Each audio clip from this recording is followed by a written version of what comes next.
नमस्कार शेतकरी मित्रांनो, शेती बाजारभाव या यूट्यूब चॅनलमध्ये तुम्हा सर्वांचे स्वागत आहे। चला तर बघूया महाराष्ट्रातील कांदा बाजारभाव, आतापर्यंत आलेल्या बाजार समित्यांचे बाजारभाव। तत्पूर्वी तुम्ही जर ह्या चॅनलवर नवीन असाल चॅनलला सबस्क्राइब करा, व्हिडिओला लाईक करा, शेअर करा।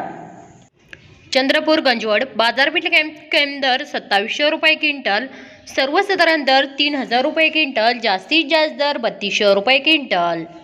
पुणे पिंपरी लोकल कांदा बाजारपेठ कैम दर 1000 रुपये क्विंटल, सर्वसाधारण दर 1650 रुपये क्विंटल, जास्तीत जास्त दर 2300 रुपये क्विंटल। छत्रपती संभाजीनगर बाजारपेठ कैम दर 700 रुपये क्विंटल, सर्वसाधारण दर 1550 रुपये क्विंटल, जास्तीत जास्त दर 2400 रुपये क्विंटल। पुणे लोकल कांदा बाजारपेठ कैम दर 1000 रुपये क्विंटल, सर्वसाधारण दर 1800 रुपये क्विंटल, जास्तीत जास्त दर 2600 रुपये क्विंटल।